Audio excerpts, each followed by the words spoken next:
Je me souviens d'un homme. Je ne connais pas son nom. Je ne sais pas d'où il venait. Je n'ai croisé son regard qu'une fraction de seconde. Et j'y ai vu quelque chose que je n'ai pas su nommer sur le moment. C'était un San Giovanni Rotondo, en 1988. J'avais 26 ans. Je faisais ce pèlerinage avec la paroisse de Pau, une quarantaine de personnes dans un quart, 2 jours de route, pour me retrouver dans ce couvent dépouille dont j'avais entendu parler depuis l'enfance, sans y être encore allé. Padre Pio était mort depuis 20 ans. Mais quelque chose demeurait là-bas que j'avais du mal à mettre en mots alors, une qualité particulière du silence dans les couloirs du couvent. Quelque chose qui restait et que les pèlerins reconnaissaient sans le nommer. Ce matin-là, j'attendais dans le couloir qui donnait sur l'ancien confessionnal de Padre Pio. Il n'était plus actif. Le moine était mort depuis 2 décennies. Mais des frères capucins recevaient les pèlerins dans les confessionnaux voisins. Et j'attendais mon tour. Et cet homme est sorti, la cinquantaine, les épaules larges, le genre d'homme qu'on n'imagine pas vaciller. Et pourtant quelque chose dans sa façon de sortir n'allait pas. Il s'est arrêté à 2 mètres du confessionnal, les 2 mains à plat contre le mur, comme s'il cherchait à se tenir droit. Le visage rouge, les yeux qui ne regardaient rien de précis. Un frère capucin, pas celui qui l'avait confessé, un autre qui passait dans le couloir, s'est approché de lui. Ils ont échangé quelques mots à voix basse. J'étais à 3 mètres. J'entendais assez pour comprendre que ce qui venait de se passer n'était pas une confession ordinaire. Le frère lui a dit en français avec un accent du sud de l'Italie que je comprenais à peine. Il vous a dit de rentrer chez vous d'abord. L'homme n'a pas répondu. Il a poussé la porte du couloir et il est parti. Le frère capucin m'a regardé. Il a vu que j'avais entendu. Et il m'a dit quelque chose que je n'ai pas oublié en 38 ans. Le prêtre l'a renvoyé. Il lui a dit qu'il devait d'abord demander pardon à sa femme. Que Dieu l'attendrait le temps qu'il fasse ça. Ce soir, je vais te parler de ce que cette phrase signifie vraiment. Et pourquoi Padre Pio renvoyait des époux du confessionnal avec des mots qui font encore froid dans le dos à ceux qui les entendent pour la première fois. Je m'appelle Thierry. 64 ans. Pau, dans le Béarn, à 45 km de Lourdes. 30 ans comme contremaître chez Turbomica. Les moteurs d'hélicoptère, les pièces de précision, l'huile et le bruit. Retraité depuis 3 ans, je porte la médaille de Padre Pio au cou depuis ce pèlerinage de 1988. Depuis l'homme aux mains tremblantes contre le mur d'un couloir italien. Et depuis les vieux de San Giovanni Rotondo, qui m'ont raconté des choses que j'ai ensuite retrouvées dans les écrits de Padre Pio. Depuis que Colette est partie il y a 4 ans, j'ai eu le temps de lire vraiment. Ninette, les témoignages sous serment du procès de canonisation, les récits de ceux qui l'ont connu de près. Et j'ai trouvé là ce que j'avais entrevu ce matin-là dans le couloir, confirmé par des gens qui avaient dit la vérité sous serment devant une commission officielle de l'Église. Padre Pio renvoyait des époux du confessionnal. Les cas documentés sont là. Et la raison était toujours la même. Il leur disait, et le père Pellegrino Funicelli, celui qui l'a assisté jusqu'à ses derniers instants, l'a déposé sous serment lors du procès de canonisation. Il leur disait, « Tu me demandes le pardon de Dieu, mais ta femme t'attend à la maison depuis des années avec les mêmes mots dans la gorge. Va d'abord lui demander pardon à elle. Dieu attend que tu t'humilies devant elle. » Cette phrase, il faut qu'on s'y arrête. Parce qu'elle contient quelque chose que la dévotion ordinaire ne dit pas. Quelque chose que les sermons du dimanche évitent soigneusement, parce que ça dérange tout le monde. À commencer par ceux qui sont assis dans les bancs. On se confesse tous les dimanches. On demande pardon à Dieu de ses péchés. On sort de la confession un peu plus léger, avec l'impression que quelque chose a été réglé. Et on rentre à la maison. Et on recommence exactement comme avant. Padre Pio voyait ça dans les yeux de ses pénitents. Il voyait la piété sincère, vraiment sincère. Pas une piété de façade, d'hommes et de femmes qui priaient, qui communiaient, qui portèrent leur foi avec soin. Et il voyait en même temps quelque chose que cette piété laissait intacte. Il appelait ça la pierre dans le soulier du mariage. Trop petite pour qu'on s'arrête. Trop constante pour qu'on marche droit. L'orgueil conjugal. Pas l'orgueil spectaculaire, l'orgueil qui fait des scènes et claque les portes. L'orgueil silencieux, quotidien, si habituel qu'on ne le reconnaît plus pour ce qu'il est. L'orgueil qui continue de prier Dieu tous les dimanches et qui n'a pas demandé pardon à l'autre depuis des mois. Parfois, depuis des années, Padre Pio connaissait deux visages de cet orgueil-là. Il les distinguait avec cette précision du confesseur qui en a vu des milliers passer, qui a entendu des milliers d'âmes, et qui sait reconnaître les couleurs d'une blessure spirituelle, aussi sûrement qu'un médecin reconnaît les symptômes d'une maladie. Et c'est lui qui avait un mot pour ce que personne d'autre n'osait nommer. Le premier visage, c'est l'orgueil de parole. Ne jamais dire « j'avais tort », même quand on le sait. Même quand la tête a compris depuis la veille que c'était une erreur, que la réaction était excessive, que les mots dits dans la dispute n'auraient pas dû l'être. Même alors, les mots restent dans la gorge. On continue. On fait comme si. On attend que le temps passe et que l'autre oublie ou accepte ou passe à autre chose. On ne dit pas « j'avais tort ». Padre Pio n'idéalisait pas ce silence-là. Il le nommait avec cette sévérité directe qui était sa marque. La sévérité d'un homme qui aime vraiment et qui refuse de laisser les gens se perdre dans leur propre compte. Il disait que l'orgueil de parole est le seul péché d'un mariage qu'un homme peut commettre à genoux en priant. Parce qu'il s'agenouille devant Dieu avec une humilité parfaite. Et il rentre à la maison avec une raideur parfaite devant sa femme. Deux genoux pliés devant Dieu, deux jambes droites devant l'autre. Et c'est dans cette contradiction-là que la grâce du sacrement commence à ne plus passer. Maintenant, c'est là que ça change. Je vais te parler de mon père Henri. Je ne l'ai évoqué qu'une fois dans ces vidéos, brièvement dans un autre contexte. Ce soir, je vais te dire quelque chose que je n'avais pas encore dit. Une chose que j'ai comprise seulement le soir où il est mort. Henri était un homme droit, ouvrier à Pau toute sa vie, catholique pratiquant, il allait à la messe, il faisait ses Pâques, il portait sa foi avec cette solidité tranquille des hommes de sa génération, qui n'en parlaient pas beaucoup, mais ne la reniaient jamais. Un homme honnête dans ses engagements, dans ses travaux, dans sa parole donnée. Mais Henri n'a jamais dit « j'avais tort » de sa vie. Je n'exagère pas. Je ne parle pas de rareté. Je parle d'absence totale. En 50 ans de mariage avec ma mère Madeleine, 50 ans, je ne l'ai pas entendu prononcer ces trois mots une seule fois. Pas dans les désaccords du quotidien, les décisions prises sans consulter l'autre. Les rares moments où on voyait clairement qu'il avait eu tort sur quelque chose. Ces mots-là n'existaient pas dans sa bouche. Ta méchanceté. Henri n'était pas un homme méchant. Mais ces mots-là, j'avais tort, représentaient quelque chose qu'il n'était pas capable de faire. Quelque chose dont lui refusait. Cette raideur particulière que certains hommes de sa génération portaient comme une armure, et qui ressemblait à de la force mais était en réalité une fragilité profonde. Madeleine attendait. Elle avait compris depuis longtemps que ça ne viendrait pas. Elle n'en faisait pas une cause de dispute. Elle n'était pas femme à ça. Elle portait l'attente avec cette patience silencieuse des femmes béarnaises de sa génération qui savent que certaines choses ne changent pas, et qui continuent d'aimer quand même. Mais j'ai pensé à ça souvent depuis. J'ai pensé à ce que ça coûte de porter cette attente pendant 50 ans. D'espérer, à chaque dispute résolue dans le silence, que cette fois peut-être les mots viendraient, et qu'ils ne viennent jamais. Le soir où Henri est mort, il avait 81 ans. C'était rapide. On n'avait pas eu le temps de s'y préparer vraiment. J'étais dans le couloir de l'hôpital avec Madeleine. Et elle pleurait. Ce n'est pas ça qui m'a arrêté. C'est comment elle pleurait. Il y avait dans ses larmes quelque chose que je n'avais pas vu venir. Quelque chose de mêlé. Une douleur réelle, évidente. La douleur d'une femme qui perd l'homme de sa vie après 50 ans.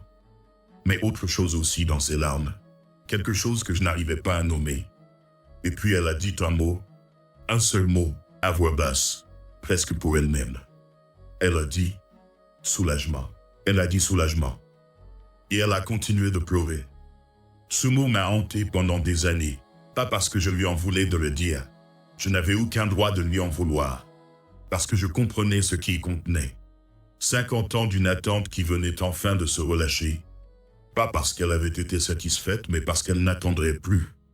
La porte était fermée pour de bon, et quelque chose dans Madeleine avait accepté, dans ses larmes à la fois de chagrin et de soulagement, que les mots ne viendraient jamais. Padre Pio avait vu des femmes comme Madeleine. Dans l'Epistolario, ses lettres à des femmes mariées, il en écrit une qui fait mal à lire la première fois. Il écrit « L'humilité dans le mariage n'est pas une vertu parmi d'autres. C'est la fondation. Sans elle, Toutes les prières s'élèvent d'une maison sans toit.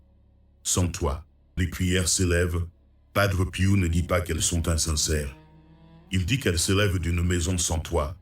Elles montent, elles traversent les cloisons, et elles se perdent dans l'air ouvert, parce qu'il n'y a rien au-dessus pour les contenir, pour les faire entrer quelque part. L'orgueil de parole maintenu des années enlève le toit, et les prières continuent, sincères et perdues. Le deuxième visage de l'orgueil conjugal, Padre Pio le nommait avec une précision qui me surprend encore quand j'y repense. Il l'appelait l'orgueil d'attente. Ce n'est pas celui qui ne dit jamais « j'avais tort ». C'est celui qui ne demande jamais pardon le premier, qui attend que l'autre vienne, qui sait très bien qu'une blessure a été infligée, peut-être des mots durs, peut-être une négligence répétée, peut-être quelque chose qu'on ne veut même pas regarder en face, et qui attend, dans une posture qui ressemble à de la dignité, mais qui est en réalité une forme d'orgueil encore plus subtile. Parce que l'orgueil de parole, on peut parfois le reconnaître. On peut avoir honte de ne jamais dire « j'avais tort » et se reprendre un jour. L'orgueil d'attente se cache mieux. Il se déguise en patience. Il dit « je ne lui en veux pas. Je lui laisserai le temps de venir. » Il dit « je n'insiste pas. Si elle tenait vraiment à régler ça, elle serait venue. » Il dit « qu'est-ce que tu veux que je fasse? Je ne vais quand même pas m'agenouiller. » Et il attend. Padre Pio identifiait cet orgueil-là comme particulièrement dangereux dans un mariage catholique, parce qu'il se nourrit de la durée. Plus on attend, plus l'attente devient une position, plus la position se durcit, et après plusieurs mois, parfois plusieurs années, d'un orgueil d'attente entretenu dans le silence, on ne sait même plus très bien ce qu'on attendait au départ. On sait seulement qu'on attendait, et que l'autre n'est pas venu. Il y a un cas documenté lors du procès de canonisation. Le père Pellegrino Funicelli le rapporte dans ses dépositions.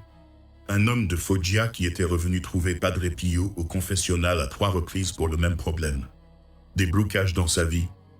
Une impression que ses prières ne passaient plus. Une tristesse dans sa maison qu'il n'arrivait pas à nommer. À la 3e visite, Padre Pio lui a posé une question directe. « Tu as demandé pardon à ta femme ?» L'homme a répondu non. Mais il a ajouté qu'il était prêt à pardonner à sa femme si elle venait lui demander. Et Padre Pio lui a dit, sans élever la voix, avec cette sévérité qui était sa façon d'aimer, « Tu attends qu'elle vienne. Et elle attend que tu viennes. Vous attendez tous les deux. Et pendant que vous attendez, la bénédiction vous attend aussi, de l'autre côté d'une porte que personne ne veut ouvrir. » Il a renvoyé cet homme-là pour la 3e fois, en lui disant de ne revenir qu'après avoir demandé pardon à sa femme.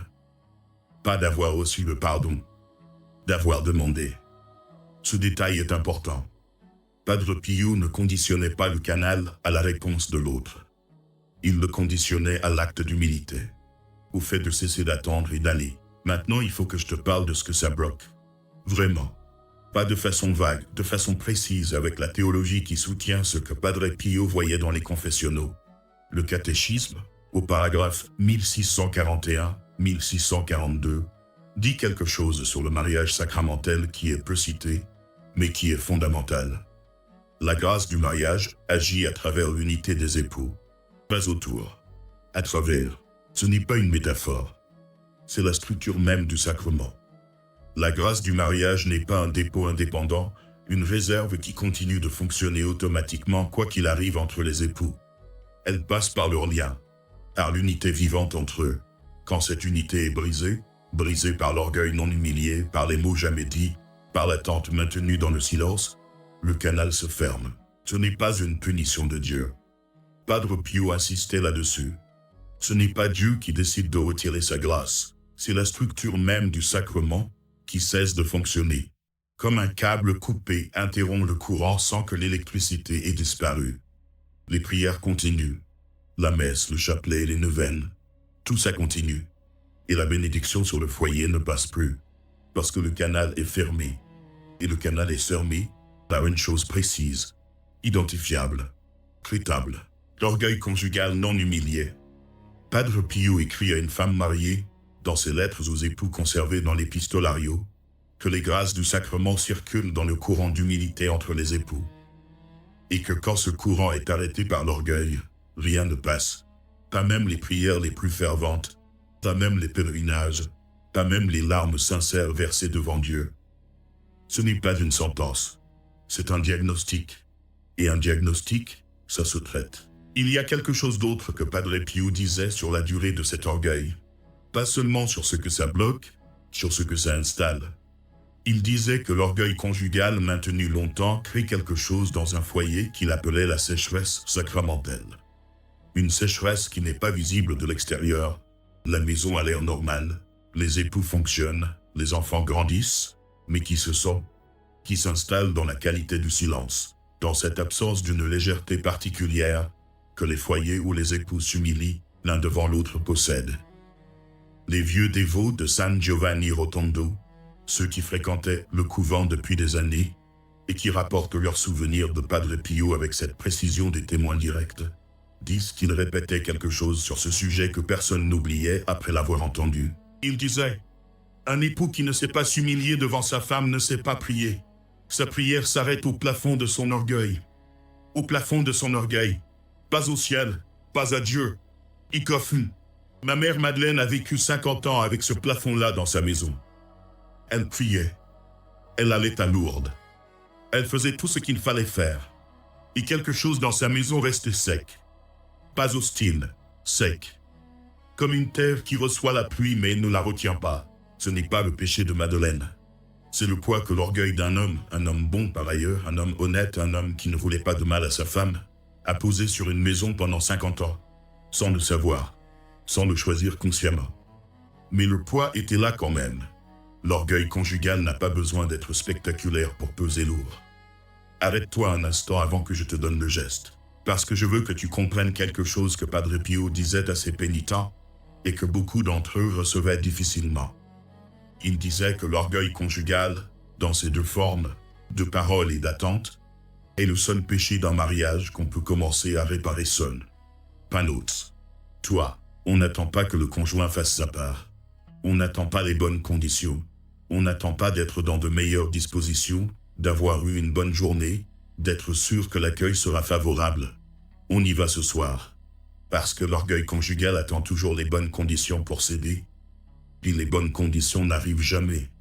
L'orgueil s'en assure. Padre Pio avait une image pour ça. Il disait que l'orgueil dans un mariage ressemble à deux personnes qui attendent l'autre pour ouvrir une porte. Ni l'un ni l'autre ne veut être le premier à tendre la main. Et la porte reste fermée.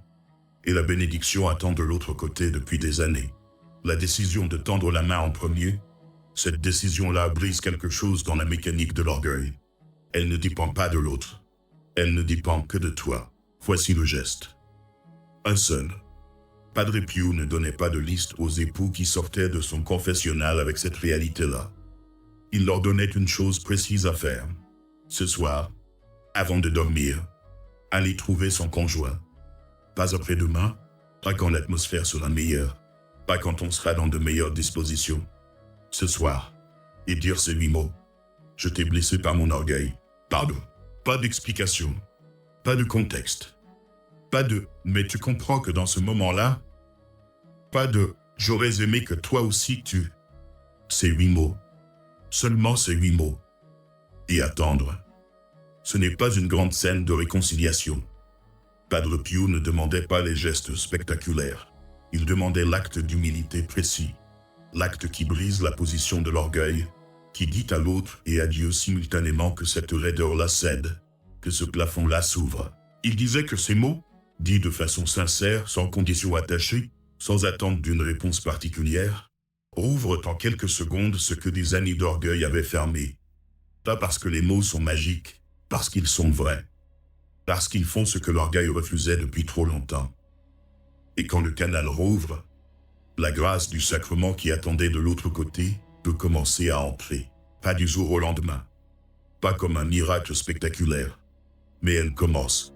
Et Padre Pio disait à ces hommes et ces femmes renvoyés du confessionnal pour aller d'abord humilier leur orgueil devant l'autre, que cette seule soirée, ce seul acte accompli avec sincérité, valait en grâce reçue plus que des années de prières accumulées derrière le plafond.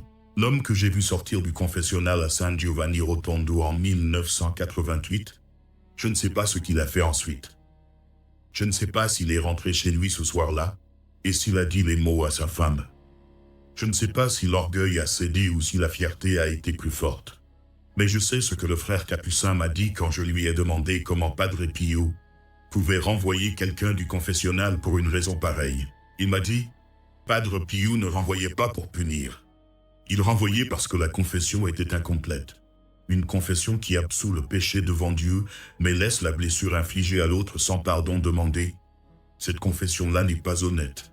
Et Dieu ne peut pas travailler avec une moitié de vérité. Une moitié de vérité. On s'humilie devant Dieu. On s'agenouille. On demande pardon. On sort soulagé. Et on rentre à la maison les jambes raides. Et Padre Pio disait, non, pas comme ça. Si tu peux t'humilier devant Dieu, tu peux t'humilier devant ta femme. Si tu ne peux pas t'humilier devant ta femme, alors quelque chose dans ton humilité devant Dieu est encore de l'orgueil habillé en dévotion.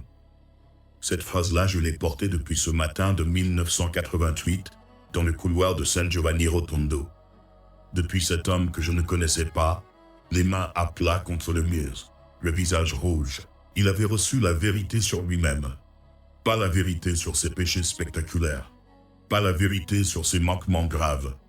La vérité sur cette petite chose quotidienne, silencieuse, si habituelle, qu'elle ne ressemblait plus à rien d'anormal.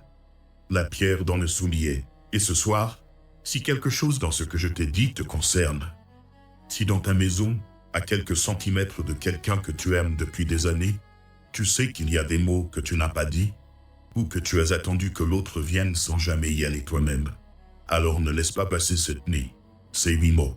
Ce soir, je t'ai blessé par mon orgueil. Pardon, c'est une porte.